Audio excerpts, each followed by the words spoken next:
আসসালামু আলাইকুম, সবাইকে স্বাগত জানাচ্ছি এখনকার ভিডিও টিউটোরিয়ালে। এখন আমরা শিখব হচ্ছে how to set up page number. আমরা কিভাবে একটা ডকুমেন্টসের মধ্যে পেজ নাম্বার সেট করতে পারি। পেজ নাম্বারটা মূলত আমরা সাধারণত কোনো বইয়ে বা কোনো একটা ডকুমেন্টস বা যে কোনো জায়গাতে ইউজ করতে পারি। এটা পেজ নাম্বারটা একটা ডকুমেন্টসে যতগুলো পেজ থাকবে পেজগুলোকে নির্দেশ করে, এবং সাধারণত প্রিন্ট আউটের সময় আমরা খেয়াল সবচেয়ে বেশি আমাদের এটা কাজে লাগে যে কত নম্বর পেজটা আমরা প্রিন্ট করব সেটা বোঝার জন্য। তো আমরা যখন print page number set up করতে যাব, আমাকে যেতে হবে হচ্ছে পেজ ইনসার্ট মেনুতে। আমরা চলে যাব ইনসার্ট মেনুতে। ইনসার্ট মেনু থেকে হচ্ছে এই হেডার অ্যান্ড ফোটার, এই হেডার অ্যান্ড ফোটারের মধ্যে আমরা এই যে পেজ নাম্বার নামে অপশনটা আছে, আমরা এই পেজ নাম্বার অপশনটাতে ক্লিক করব। তো এখন হচ্ছে যে আমরা পেজ নাম্বারটা কিভাবে সেট করব বা কোথায় সেট করব এটা আমাদের নির্দিষ্ট করতে হবে। 2003-তে যে অপশনটা ছিল সেটা হচ্ছে আমাদেরকে প্রথমে ইনসার্ট মেনুতে গিয়ে আমাদেরকে খুঁজে বের করতে হতো, কিন্তু এখানে যে 2007টা অনেক বেশি ইজি করা হয়েছে, এই জন্য যে ইজি করার ফলে আমরা দেখতে পাচ্ছি যে কিভাবে খুব সহজেই আমরা পেজ নাম্বারটা পেতে পারি। এখানে যেমন টপ অফ পেজ, যদি টপ অফ পেজ আমরা সিলেক্ট করি বা এখানে আমাদের কার্সারটা রাখলে দেখেন রাইট ডান পাশে একটা উইন্ডো, নতুন একটা উইন্ডো বের হয়েছে, এবং সেখানে আমরা দেখতে পাচ্ছি যে আমাদের পেজ নাম্বারটা কোথায় কোথায় হতে পারে। তো মজার ব্যাপার হচ্ছে এখানে পেজ নাম্বার যে শুধু আছে তা না, এখানে পেজ নাম্বারে কিছু ডিজাইনও আছে।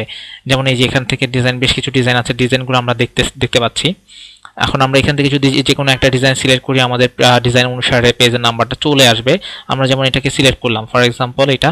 আর সবচেয়ে মজার ব্যাপার হচ্ছে আমরা যেমন পেজ নাম্বার এখান থেকে যদি আমি সিলেক্ট করি, যেমন এখান থেকে সার্কেলটা বা এই যে এখানে সিলেক্ট করলাম একটা, দেখেন আমাদের অটোমেটিক কি পেজের নাম্বারটা চলে আসছে। এখন এই পেজ নাম্বার থেকে যখন আমরা আমাদের মেইন অপশনে চলে যেতে চাইবো, তখন আমরা যে কাজটা করব সেটা হচ্ছে যে এই ফাঁকা স্থানটাতে দেখেন, এখন কিন্তু কি এখানে আমি কার্সারটা কোথায় আছে, টপের মধ্যে আছে। এখন এখান থেকে যদি আমি এই আমার বডি যেখানে আমার মেইন ডকুমেন্টস আছে সেখানে যদি ডাবল ক্লিক করি, তাহলে কিন্তু আমার অপশনটা কি চলে যাচ্ছে। ঠিক আছে, ডাবল ক্লিক করলাম, এখন কিন্তু আমি উপরে লিখতে পারতেছি না, কিন্তু এখন এখানে আবার লিখতে পারতেছি।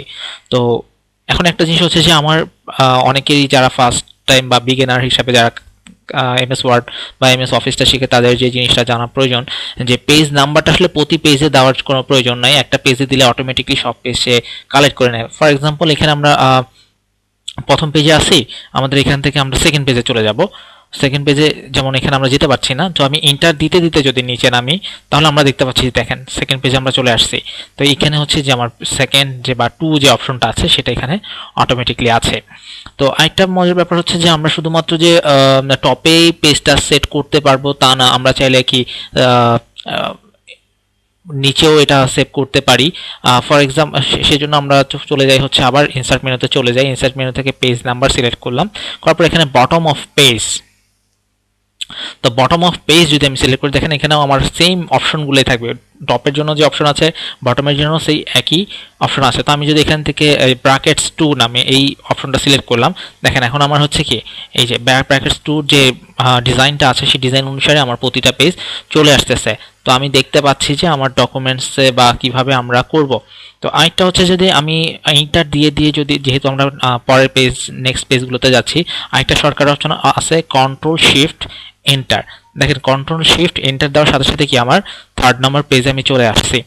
তো আমি যদি আমার পেজটাকে একটু কন্ট্রোল প্লাস আমার স্ক্রল বারটা দিয়ে চেক করি, তাহলে দেখেন যে আমার এখানে আমি যখন এই অপশনে একদম প্রথমের দিকে আছি, কিন্তু কি নিচে কিন্তু আর লিখতে পারতেছি না, কিন্তু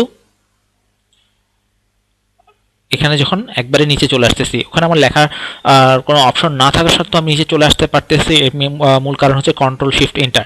কন্ট্রোল শিফট এন্টার যদি আমরা এক পেজ থেকে আমাদের আরেক পেজ চলে যাবে, কিন্তু আমাদের লেখার যে অপশনটা সেই অপশনটা তৈরি হবে না। কিন্তু যদি আমরা শুধুমাত্র এন্টার দিয়ে দিয়ে নিচে নামতে থাকি বা নেক্সট পেজে যাই, তাহলে কিন্তু কি আমার প্রতিটা লাইনের মধ্যে আমি লিখতে পাচ্ছি। ঠিক আছে, তো এক্ষেত্রে একটু মাথায় রাখতে হবে যে আমি নেক্সট পেজে যেতে গেলে যদি মানে যাওয়ার জন্য আমি কোনটা ইউজ করবো, এন্টার দিয়ে দিয়ে নিচে নামবো নাকি আমি কন্ট্রোল শিফট এন্টার দিয়ে একটা আলাদা পেজে চলে যাব। তো আমরা এইভাবে পেজ সেটআপটা পেজের নাম্বার সেট করতে পারি, দুইভাবেই করতে পারি। আবার দেখাচ্ছি একটু ইনসার্ট মেনুতে, ইনসার্ট মেনু থেকে পেজ নাম্বারে গিয়ে এখান থেকে যে কোনো একটাতে সিলেক্ট করে নিতে পারি। ওকে, ধন্যবাদ।